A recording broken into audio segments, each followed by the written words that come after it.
Good morning, everyone, and welcome to the Net Zero Precincts webinar. My name is 𝗗𝗲𝗻𝗲. I'm a professor of sustainability transitions and also a research director at the Monash Sustainable Development Institute. And this webinar is the 7th in a series run by the Monash Energy Institute and the Monash Net Zero Initiative.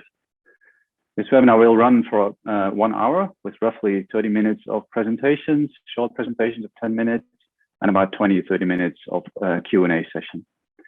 And everyone feel free to post any questions during the sessions and during the presentations in the Q&A box that you can find on your screen. So before I continue, I would like to recognize that we're meeting on the traditional lands of the 𝗗𝗲𝗲 Nation. In my case, it's the 𝗵𝗏 people, and I pay my respects to the elders, past and present and emerging, and express a warm welcome to anyone here joining us.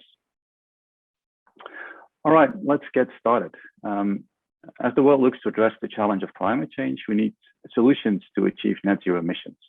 Our energy systems are already transforming, but we still need new tools, approaches, and concepts to support and accelerate these developments. Monash has recently launched its new and ambitious Monash University Strategic Plan up to 2030, where it commits to address these 3 global challenges: climate change, geopolitical security, and thriving communities. And I'm really happy to see that the topic that we're discussing today actually speaks to all of these 3 global challenges. So today we are going to explore the topic of net zero precincts. And we will learn more about what they are or what they should be, what is currently happening in terms of their development in Victoria, and how their development can be best governed and accelerated. As many of you are aware, in a few weeks' time from now, Glasgow will be hosting the 26th Conference of the Parties, or COP26, and achieving net zero emissions by 2050 is one of the 4 key goals of this international meeting.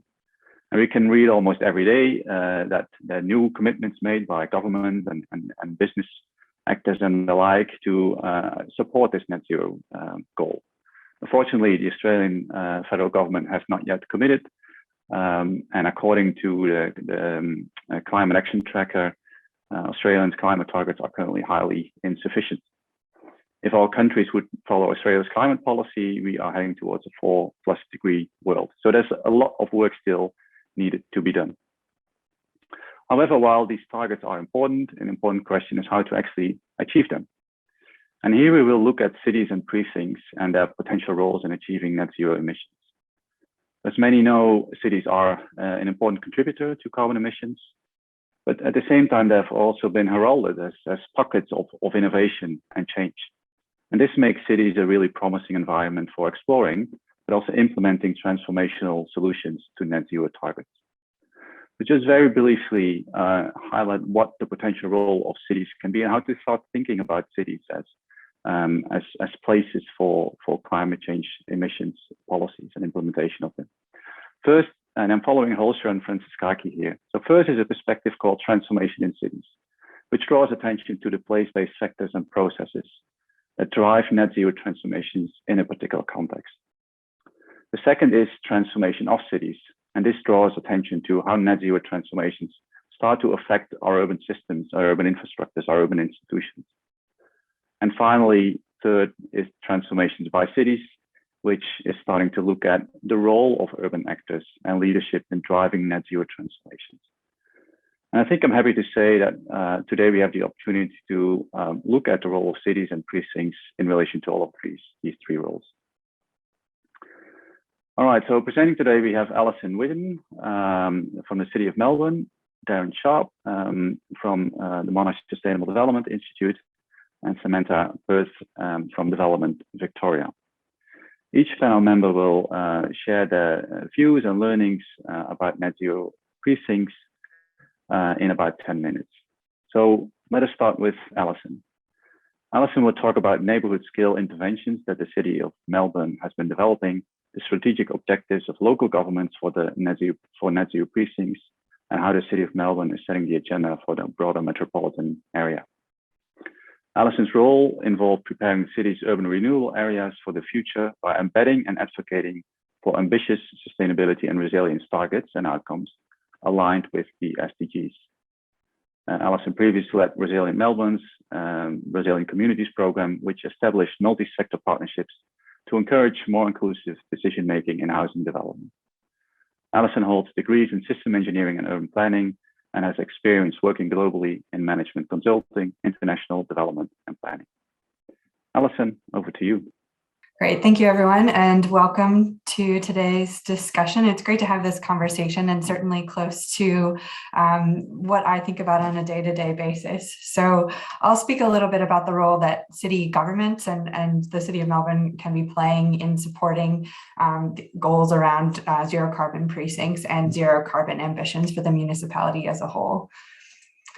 So the story within the City of Melbourne certainly doesn't start with our declaration of a climate emergency in 2019, but of course that really gave us an enabling platform to develop a range of policies and actions that can help us target zero emissions by 2040 across the municipality. And I think this 10-point plan that came out of the climate and biodiversity emergency response really points to the scope that we have as a municipality to address these issues. So we talk about actions that we can be taking to reduce emissions within our own operations and our own activities within the city. We can influence business and other occupants of the city to change their behaviors and tendencies and the way that things are built and maintained across the city. We can advocate for policy change at state and federal levels, which is something that's quite central to what our team is focused on.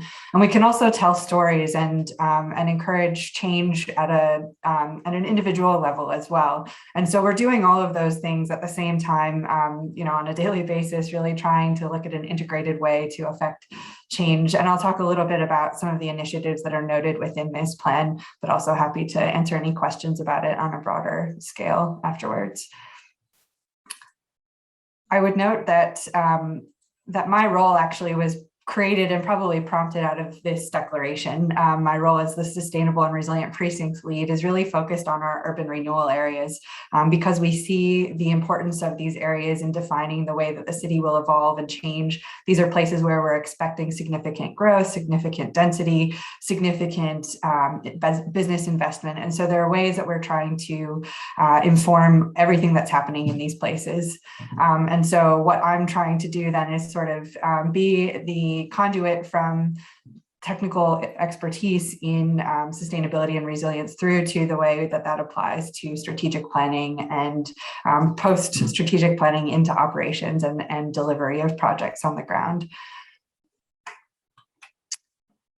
Our council plan that was developed this year, so that will guide the next 4 years of priorities within council, also really highlights the importance of climate. And this came out of significant consultation with the community to develop both this 4-year plan as well as a 10-year vision for the municipality.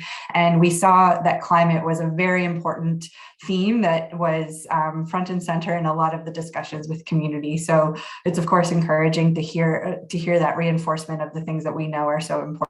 And it gives us, again, that sort of authorization to be able to build that into our plans and strategies and investments.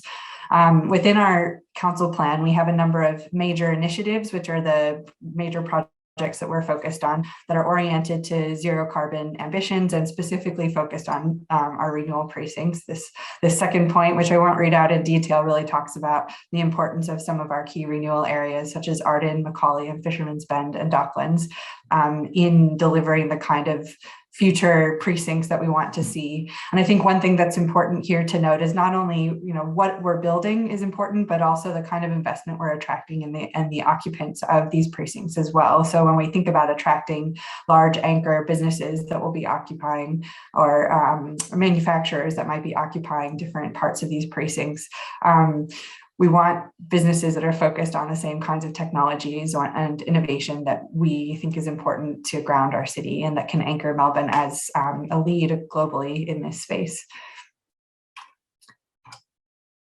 To sit alongside this, we do have an opportunity to set our own policies that really raise the bar and the ambitions that we have for climate. And the big piece of work that we've been pushing and are continuing to push, it's not quite finalized and formalized yet, but is a significant planning scheme amendment C376. And there is information online if you'd like to read the details on this, but it's really comprehensive in trying to elevate the standards that we expect to see municipal-wide across our design principles. So when we're talking about, what this looks like, it's overarching. So when we say overarching ESD, we're talking about zero carbon buildings. We're setting very high standards according to Green Star neighbors, depending on the type of build and the scale of build as to what's expected.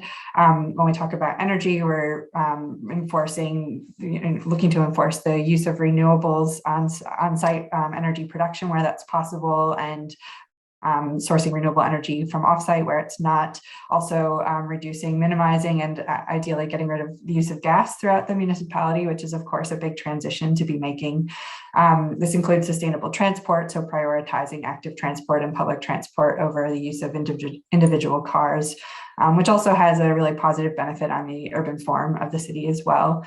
We're looking at specific waste management plans to be developed for buildings and also at a precinct scale so that we can both reduce the amount of waste that's generated and then deal with what is produced in a more intentional and valuable way.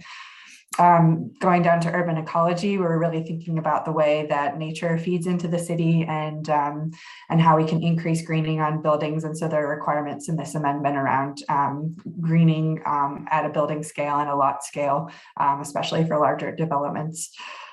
We know that urban heat is a major factor that we need to contend with. And so we have expectations for how buildings will deal with that and sites will deal with that. And then finally, looking at integrated water management, we know that our urban renewal areas are in highly flood prone places. And so we want to make sure that we're reducing the amount of risk that comes to those environments, but also addresses the need for responsible water use on an ongoing basis, the way that we can use water that we have to water open spaces and so on. So this creates a really great integrated approach to the way that we see precincts taking shape. And a picture tells 1,000 words, I suppose. And so it's really nice to imagine what these places can start to look like. This is an image of what we could imagine Arden looking like into the future. And again, this is a place where within the structure plan and supporting policies and plans for developer investment, we are looking to see zero carbon buildings by 2030. So looking more aspirationally at new development than even for the citywide objectives. We're looking at a precinct-wide waste management plan, which is something that we haven't done before, but we're hoping that this is a trial that can help us to replicate this process across other precincts within the city, especially Macaulay and Fisherman's Bend, which are currently in planning as well. Our transport has been heavily oriented towards active transport, which has been complicated, but I think worthwhile when we consider the range of benefits that comes from that. And when we think about that transition through from visioning to planning to enforcement, we're really fortunate that in Arden we have a lot of government-owned land, which I'm sure Sam can speak to, which we know can help to enforce the shared ambitions that we have with state government and certainly with Development Victoria in the way that this is all delivered. So it's a lot to take, I think, some of that high-level policy and see it translate into projects on the ground, but we're at that pointy end when we're really digging into the details of governance and enforcement and how we take, again, those policies and aspirations and ensure that they are implemented as we expect them to be. The final piece that I just wanted to mention is a project that's come online this year and is one of our major initiatives, which is called Power Melbourne. And this is a neighborhood scale piece that's not just grounded in our renewal precincts, but will be active across the full municipality, but at a neighborhood scale, basically establishing a network of distributed batteries. And this will operate as a virtual power plant. It's a pretty exciting concept. It really resonated with council leadership. And of course, the Lord Mayor here is spruiking this. She's quite excited about it. It's going to be helpful for decentralizing power generation and distribution. I think there are a number of social benefits that can come from this as well when we think about how power is distributed and used by different parts of the community. We think it'll be more flexible, more resilient. When we see pressure on the grid, we'll be able to offset that. And we think these multiple benefits will have some economic value for the city as well. So happy to speak to that in a little bit more detail. It's something that's emerging, coming online, but very exciting to have something so tangible that we'll be able to see in neighborhoods and understand more about our impacts and how we can be reducing those overall. So I will pause there, but happy to take any questions afterward and look forward to the discussion. Thank you very much, Alison, for a terrific overview of what the City of Melbourne is doing. We'll go straight into the next panelist and then keep the questions for the end. And I would like to remind everyone that feel free to pop in any questions in the Q&A as we go ahead. So the next panelist is Darren Sharp, who will focus on Monash University's Net Zero Precincts ARC Linkage project that will be delivered over the next 4 years and aims to accelerate the transition to net zero at a precinct scale.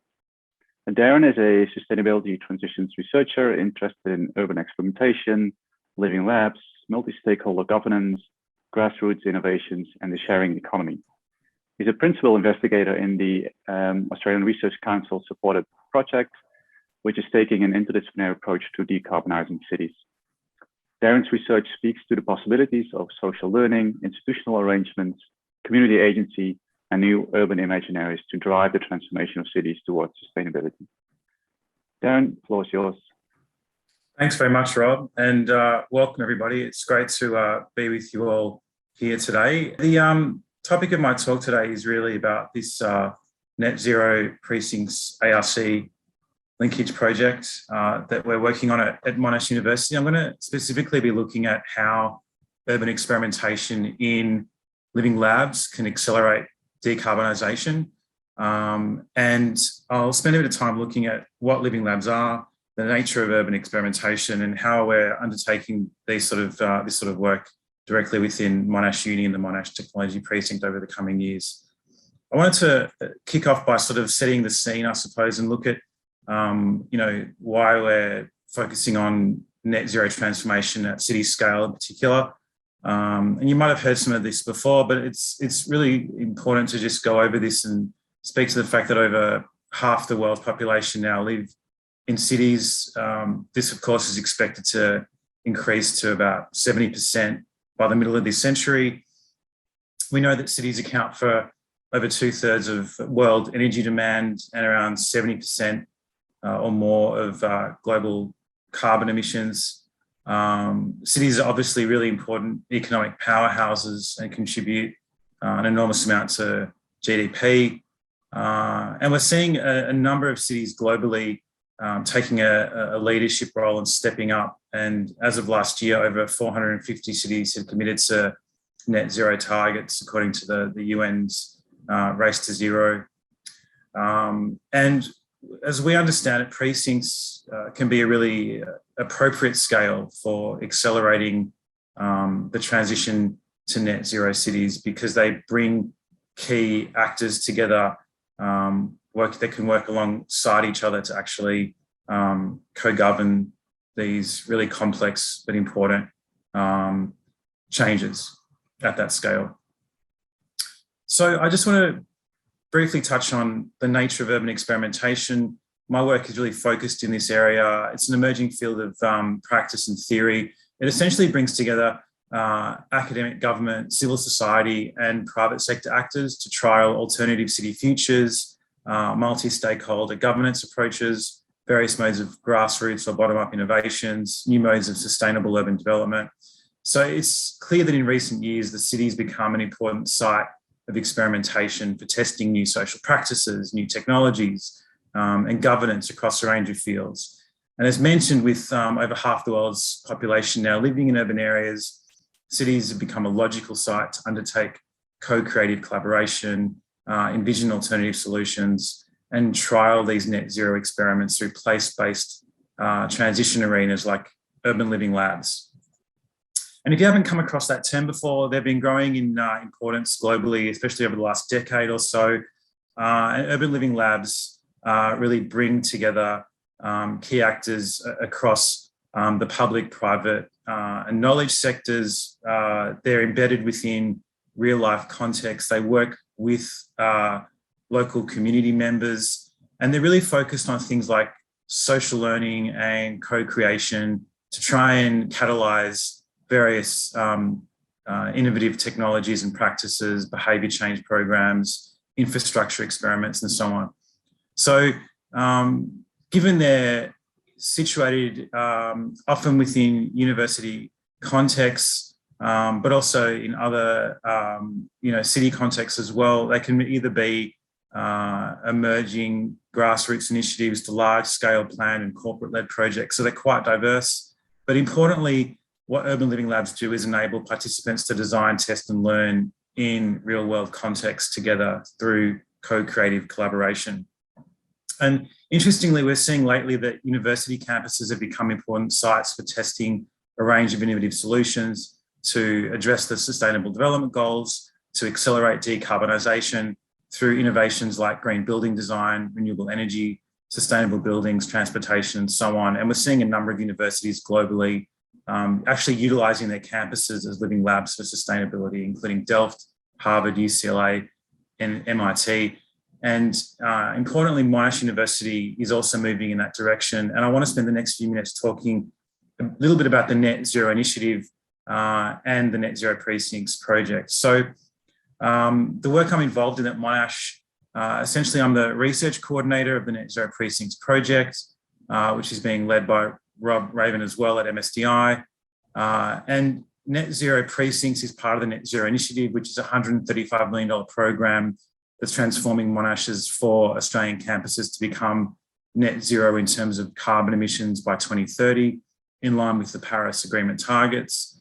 So Monash was the first Australian uni to set a carbon reduction target to achieve net zero emissions.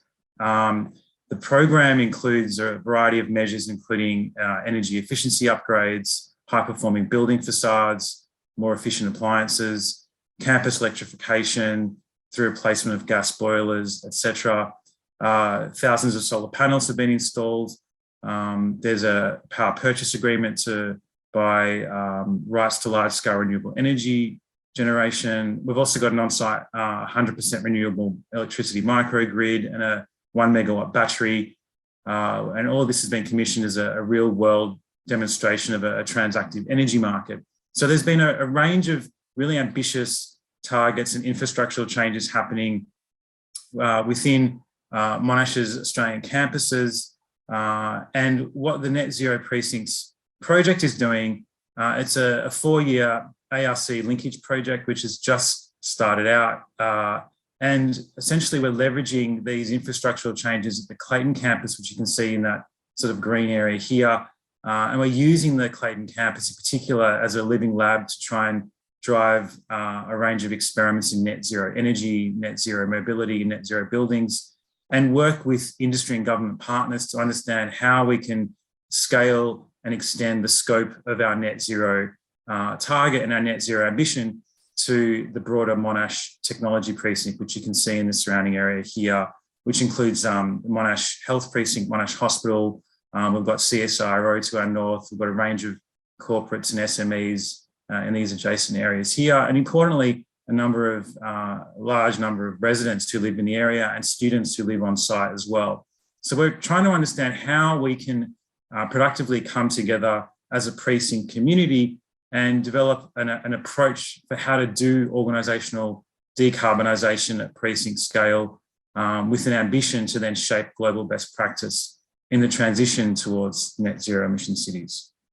So just briefly, the project team is working with a range of partners, including ENGIE, the City of Monash, CSIRO and 𝗗𝗄𝗄𝗏. And we're bringing together process-based approaches like transition management, along with design anthropology over the next 4 years. And the objectives really are to understand the drivers and barriers that frame the precinct community's experiences. So importantly, we're really going to be working very closely and collaboratively with Monash staff and students, with members of the local community, with our industry and government partners in the precinct to really try and come up with and co-create and envision collective and shared pathways to net zero precinct futures, which are aligned with the community's everyday social, political and experiential realities and expectations. We're going to be designing a range of living lab experiments, and we're going to be developing a transferable step-by-step transition framework that will support the design and rollout of net zero precincts by industry and government and community in Australia and elsewhere. To end today's talk, I wanted to just give a very quick overview of a recent paper that Rob and I co-authored for a special issue of Urban Planning. We undertook a review of urban experimentation and living labs at precinct scale, and we used the Net Zero initiative as an empirical illustration. And what we did was identify 4 processes relevant to precinct scale experimentation: embedding, framing, governing, and learning. And I think these really shed some light on some important processes that we can think about when we're looking at how to undertake net zero transformation within a precinct. Embedding really speaks to the need to anchor urban experimentation in formal and informal institutions within a particular locale, with a view to potentially transforming them to achieve intended sustainability outcomes. Framing is about problem structuring, visioning, articulating compelling stories, narratives, and visions of change as strategic devices to orient and steer actors towards a desirable change trajectory. Governing is about forming collaborative partnerships, mobilising resources, orchestrating new institutional arrangements between diverse actors in the local government, state government, private sector, NGO, and community sectors. And then learning is really about revealing a variety of options and to reframe problems and solutions via interaction between these diverse stakeholders. And then using ongoing monitoring to understand the impacts of experimentation and evaluation of the results to then make adjustments based on that iterative feedback. So that brings me to the end of my talk. I hope that gives you a good overview of the Net Zero Precincts ARC Linkage project and the role that universities can play in accelerating net zero transformation at precinct scale by working with the local community and partners in industry and government. And I'll hand back to Rob, and I look forward to a broader conversation with you all to follow. Thank you. Thank you very much, Darren, for highlighting the role that experimentation and living labs can play in bringing together a diverse range of actors in achieving net zero precincts over longer periods of time. I would like to move on to our final panelist of today, which is Samantha Peart. Samantha will share Development Victoria's experience across a variety of precincts, the mechanisms of control and governance that need to be considered, and the challenges and opportunities for net zero precincts considering both scale and context. Sam developed and is responsible for the oversight of Development Victoria's sustainability strategy in her role as Director of Sustainability. She's a line of sight across Development Victoria's entire portfolio and works at all levels across the organization to embed sustainability in all projects and operations.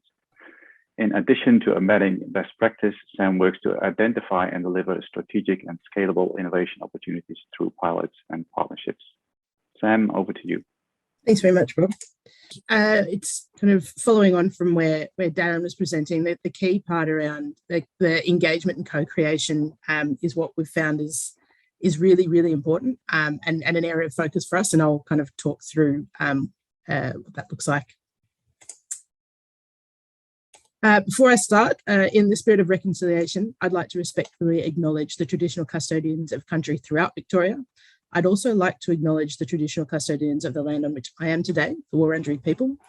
I recognise their continuing cultural heritage, beliefs and connection to land, and I pay my respects to their elders past and present.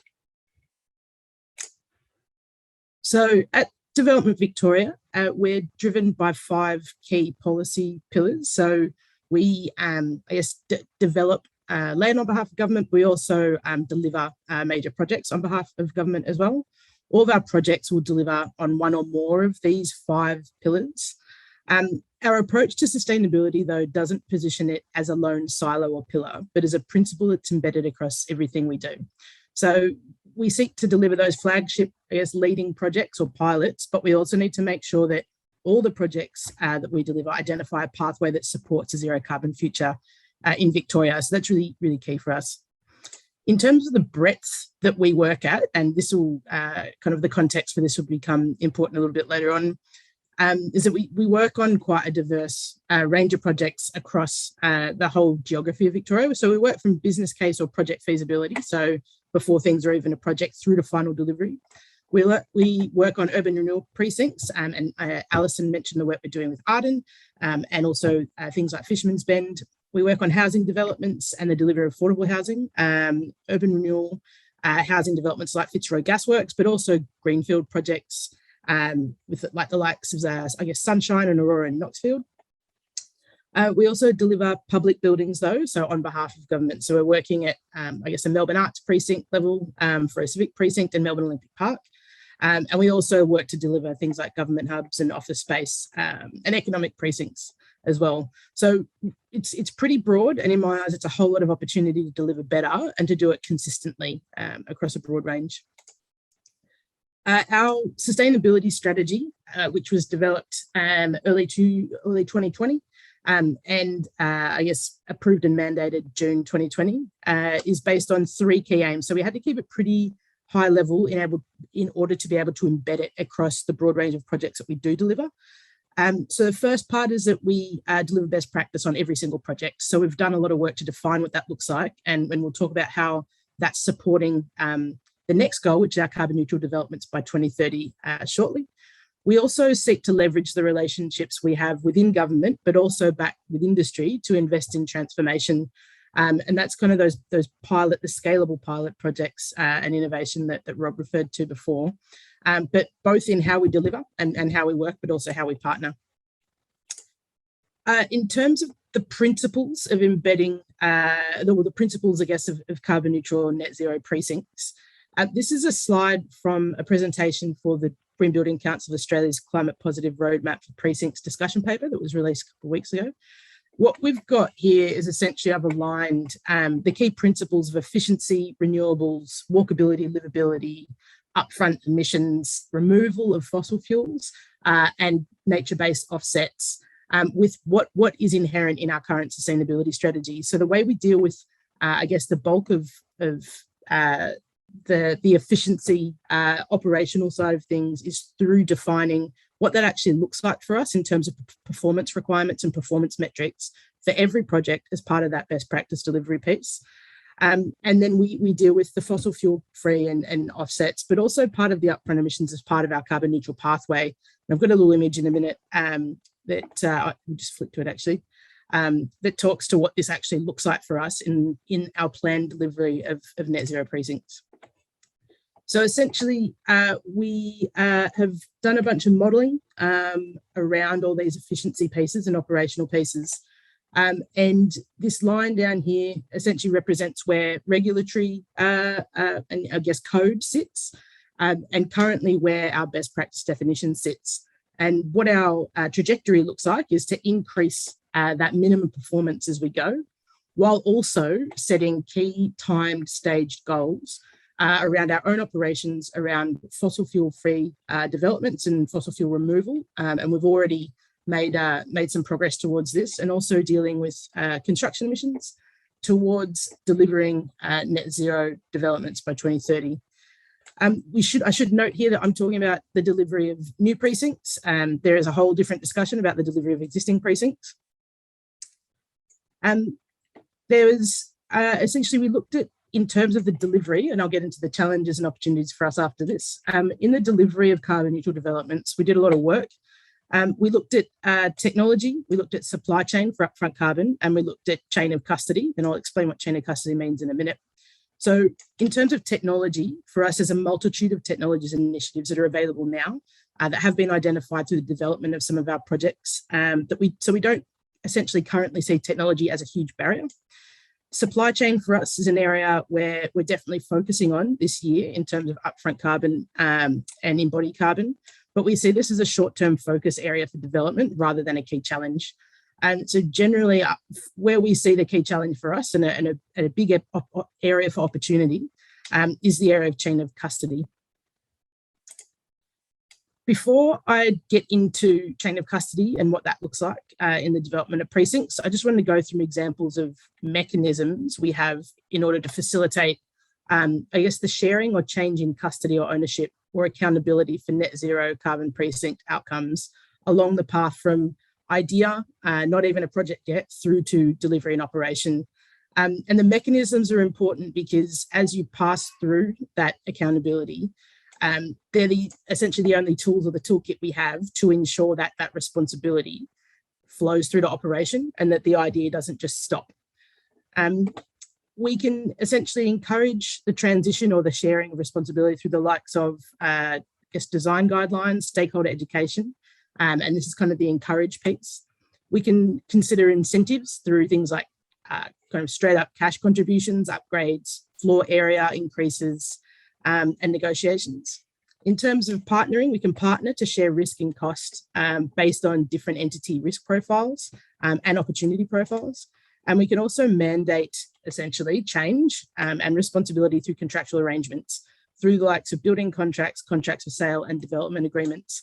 And I guess the key here is there's no silver bullet. One, mandating everything doesn't always work. Encouraging everything doesn't always work. And I guess kind of Alison spoke to a little bit of these challenges in her presentation as well. But the reason these are important is essentially there's a number of, so this is a map of how the change in custody, ownership, or accountability for net zero outcomes changes from when we kind of get a hold of a site all the way through to operation. There's a plethora of different maps. This is one of the more complex ones. I focused on that for this particular presentation. But essentially what we've got here is each blue dot. So if this is where we start with Development Victoria and a project, each blue dot represents the point where we see that change in custody, ownership, or accountability. And so you can see there where there's it's quite complex. There's a lot to be across in terms of responsibility and transition of that responsibility.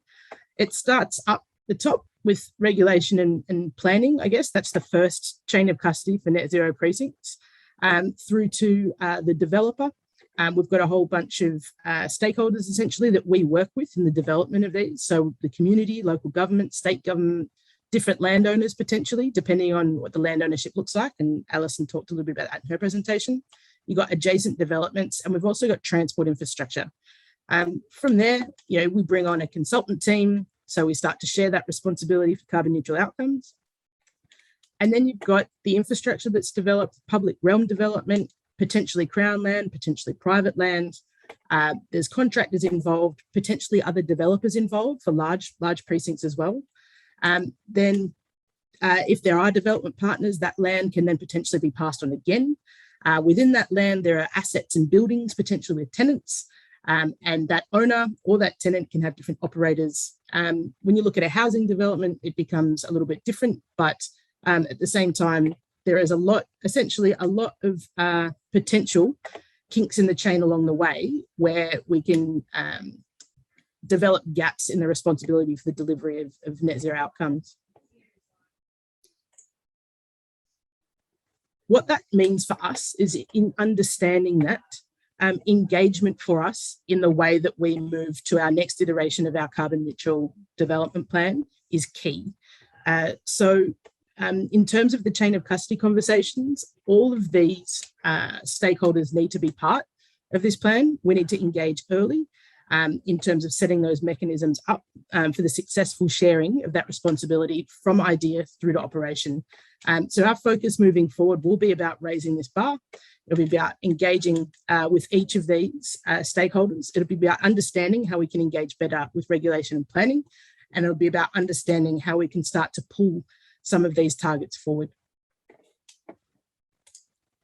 Thank you very much. Thank you very much, Sam, for a very interesting presentation and explaining the chain of custody and other concepts to us that you're working with. Very informative. I'm happy now to move into a Q&A session with all the panelists, and there are already a couple of questions coming in through the chat and through the Q&A. I would like to start with a general question first, which I think all of you touched upon, and that's the idea of the need of collaboration within Net Zero Precincts development, whether that's collaboration between business and policy organizations and community actors and individuals and households and so on, or whether it's between multiple levels of governance and so on. And I'm keen to hear your thoughts on maybe some of the opportunities that you might see in the coming years or weeks or months for that to happen, but also maybe some of the challenges that you have witnessed in this area of collaboration. Maybe Alison, I'll go to you first, and then open up for others as well. Yeah, thanks, Rob, and great question. I think it's at the heart of probably what it will take to achieve any of the ambitions that any of us have been talking about. And I think Sam hit the nail on the head when she said, get people around the table early. I think the earlier you can start to have discussions with partners from across sectors, government, private development, even thinking about construction and feasibility of anything that's being planned, and also community to understand what expectations are over the long term. The earlier you can start to do that, the better. And being open about what the issues are is really important as well. There's no use in bringing people around the table, having a robust visioning discussion and saying, well, work done, because when the rubber hits the road, those tensions around conflict between car use and active transport and decisions about taking gas out of precincts, those are really, really challenging issues that need to be addressed and agreed upon as early as possible. So it's not easy. I think the more that you can get robust governance structures set up front, the better off you are. I don't think you could over-govern this stuff, because having clarity and formality in place will only help to address the issues as they arise down the line. Thank you very much. Alison, perhaps Samantha, would you like to talk to this question as well, in particular from your understanding of the chain of custody? Absolutely. I think in terms of Alison mentioned there, the kind of getting people around the table early and doing it in a meaningful way.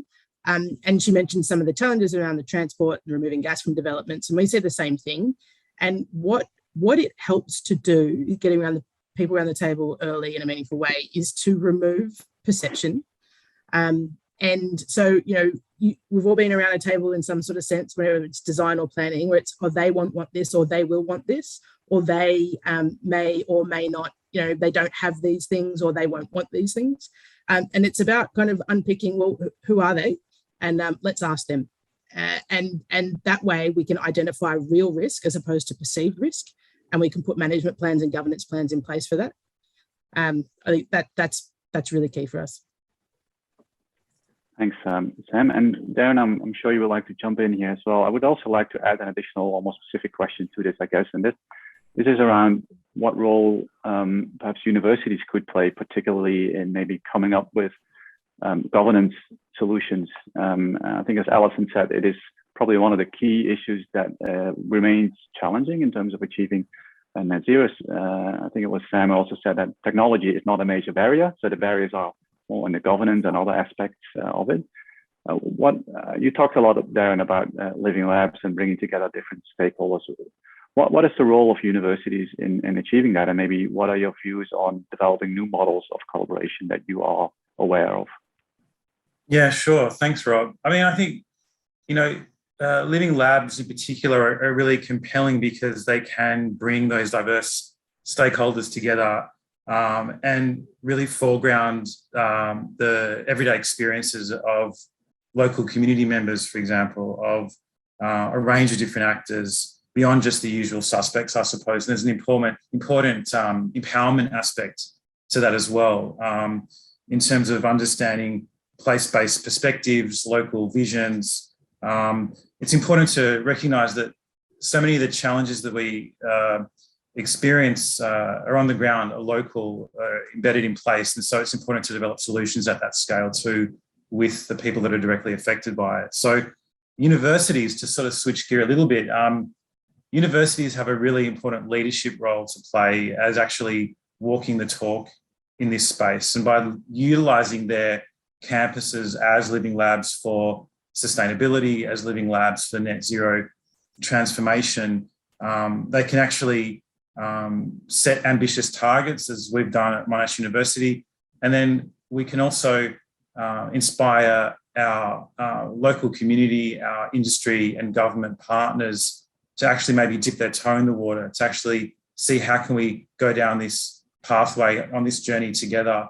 How can we understand potentially universities also as anchor institutions, and what role can they play in terms of procuring goods and services from businesses in the local community that support net zero transformation? How can that be used to drive jobs and growth? How can that be used to catalyse the formation of startups and social enterprises? So universities play a really important role in the net zero ecosystem in driving these kinds of changes and bringing those community, industry and government partners together? Thanks for that, Darren. There's a really interesting question, I guess, which I will try to summarize a bit, and that's about how do we navigate that complex reality where there are always multiple interests at stake. And if you have a target like net zero, that in itself is a very neat target. It's a very clear target. The outcome of our development in our precincts, ultimately you have to contribute to zero emissions by 2050 or earlier. But obviously that's only one aspect that matters when you start bringing everyone around the table. So how can we navigate that complexity, and taking into account that there's a need to move beyond the individual interventions or experiments, right? So and we've seen a lot of additions of cycling lanes, for instance. One of the comments in the chat as well. That's great, but how do you move beyond that and actually start to think about complete redevelopments of precincts? And Alison, I think your visualization that you showed of the Arden precinct, it's great. It reminded me a little bit of my Dutch neighborhoods where I was growing up in as well. But how do we get there? How do we get beyond those individual experiments and navigate those different interests at play and be able to actually be transformative in our outcomes? That was a long question. Alison, would you like to start? Yeah, I think we're reaching a point. I think the IPCC report coming out recently really demonstrates that from a commercial standpoint and a policy standpoint, we're actually reaching the point where it's not wise to not do these things, because if we don't make significant changes to the way we build and maintain cities at this stage, we're going to have enormous costs in front of us. So, you know, from a resilience perspective, we think about risk, and we think about climate adaptation, all the things we need to do to, you know, address the fact that the climate is changing. We are going to see greater extremes in temperature and precipitation, and the impact that will have on places is, you know, catastrophic. It has been in some places already. And so I think that if, you know, for better or worse, that's a significant part of the equation that's factoring into investment decisions at this point. It's being the stick that's prodding policy change at a faster rate. And so I think that combined with the positive stories that we can bring in about these kinds of, you know, I wouldn't even call them new forms of development, but really just good development at this stage, is really important. And so, for example, you know, municipalities across Melbourne have just released new flood mapping, and it doesn't mean that the flood zones have actually changed. It's just that they're recognized differently, which means that there are areas that weren't considered at high risk of flooding previously that are. And so that will now trigger probably investment by landowners in those places to be rethinking the way that they manage water on their sites and so on. And so I think that kind of perspective, that dual, you know, what happens if we do, what happens if we don't, will be important in the way that discussions happen going forward, for better or worse. Unfortunately, it's not the most positive story, but it's an important part of the way decisions are made. Thank you, Alison. I'm going to ask another question, unless Sam, you will. I think you were almost hitting the unmute button. Okay, cool.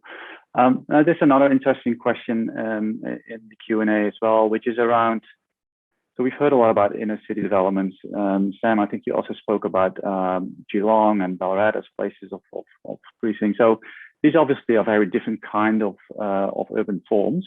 And in particular, when it comes to car culture and transformations in the way we move, there might be important differences between those.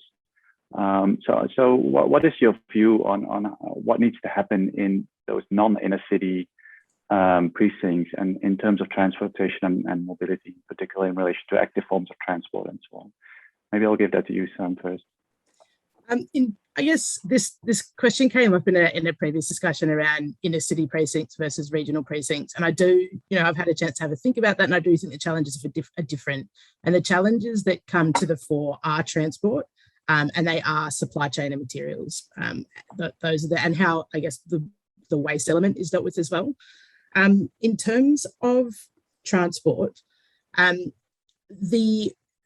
what we can, it's, when you have a look at chain of custody and you have a look at, all those different players in the game and who to bring around the table, you really need to be, there needs to be a recognition of the role and level of control. Whenever it's kind of, you look at kind of the climate active piece or the carbon neutral kind of certification piece, it is around understanding what you can control and what you can influence and what you can't, and where you can or can't influence. It's who is that next or person upstream or downstream in terms of that chain of custody.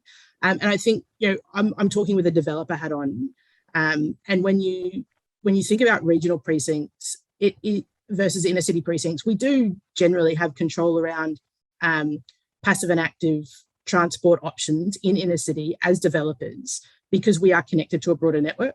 Whereas in the regions, what we're kind of finding, I guess, in terms of understanding where we fit in that transport piece and where we fit in that supply chain piece, is looking to other people's chains of custodies and having those conversations much earlier. And they become more important than the energy conversations and the water conversations.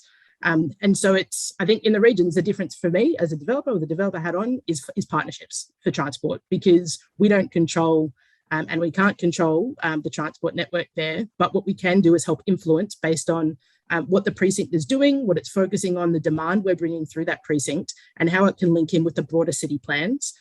So I think that relationship becomes even more key when we start to talk about regional development. Thanks, Sam. Maybe just a quick follow-up question. Do you think we've already cracked the nut basically how to do suburban sustainable development? In a way, Melbourne and other Australian cities have a particular geography, but let's focus on Melbourne, where there's a big CBD and a large growing suburban form around that. So there's a lot of talk about the 20-minute city, for instance, or the 15-minute city, which basically are pockets of urban life that are connected through public transport. And within those pockets, there are a lot of walkability and cyclability and so on. What do you feel we know what to do there in that suburban sustainable development? High level answer: if we thought we'd cracked it, we probably still wouldn't be talking about it.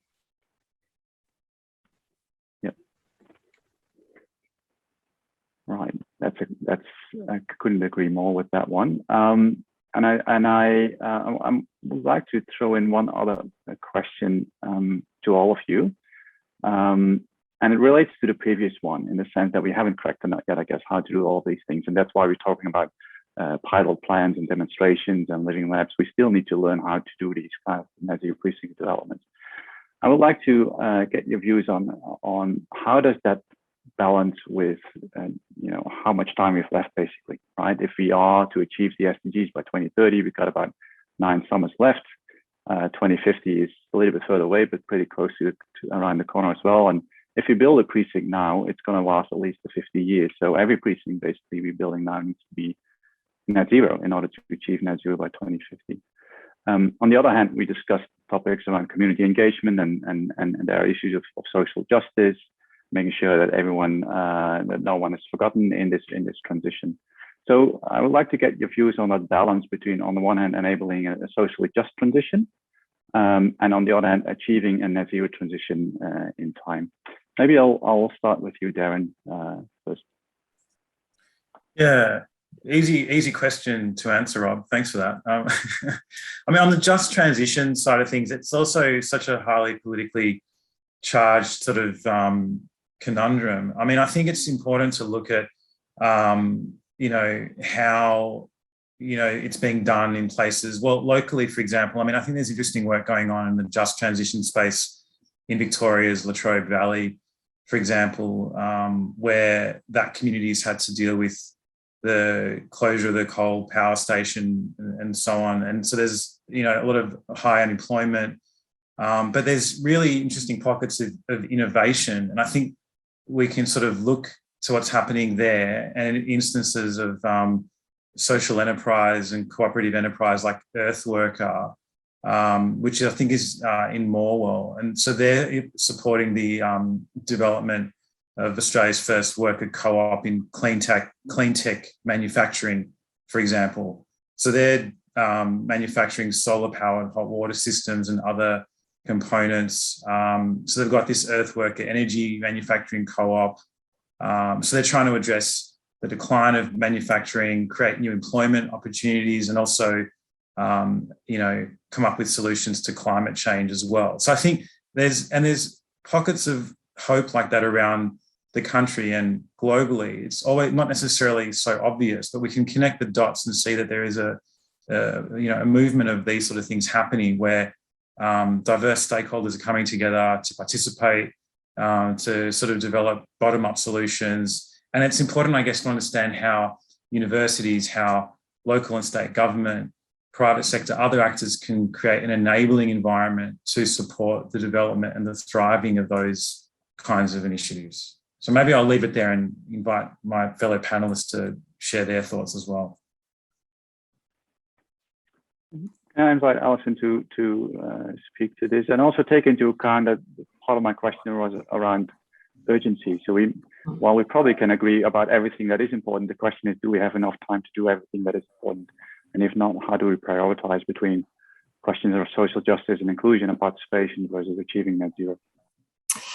It's a tough one, because the answer in my head is, of course, we do both. But how you do that is obviously the wicked problem that we're dealing with. I think finance has a real opportunity to play a big role in this too, and look at different mechanisms that work at different scales. So we're seeing uptake and some greater sophistication around energy upgrade finance, which can play a role at a household scale in retrofits and the kinds of things that really impact household level experience in terms of comfort and health and well-being. That works at one scale, but that's not going to address some of the larger issues. We are seeing investors keen to shift the market in bigger ways too. So I think if you can look at both those policy settings and financial mechanisms starting to address multiple scales, then you can start to see systems level change. And again, easier said than done, but I think those two things working hand in hand will really kind of shift the tide on what we are looking at as a landscape. Thank you, Alison. Sam, you would like to jump in as well? Yeah, I guess from our perspective, two really important scales, I think, covered by Darren and Alison. I think in terms of time, yes, I think there's time. In terms of equity, so I think I've got an engineering and design background. For me, data is really key, and you don't have to just get that data from spitting out a model. You can get it from talking to people. And Development Victoria have got both a sustainability aspiration and an affordable housing policy and target, and we often have conversations about how we, equitable access to quality homes and how we do that.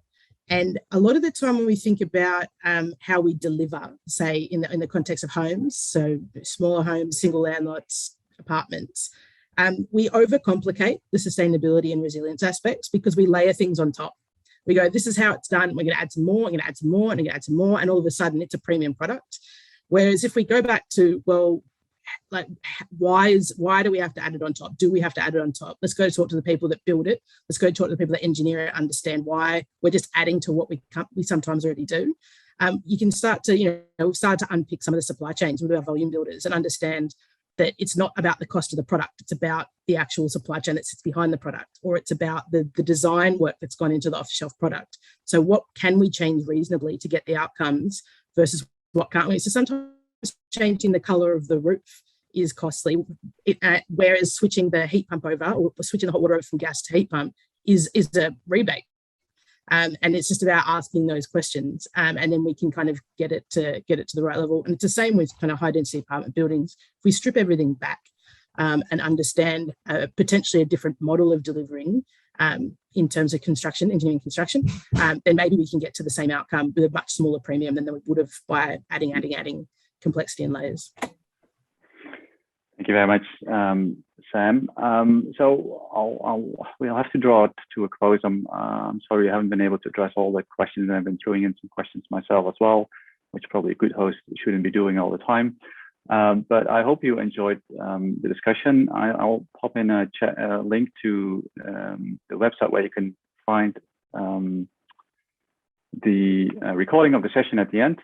after post-production. I would like to thank all of the panelists, Alison, Darren, and Samantha, for your great short talks and your willingness to answer all these questions. And I would like to also thank the audience for sticking with us and asking great questions as well. And yeah, I'll give it a close there. Thank you, everyone, and hope to see you at the next Net Zero webinar.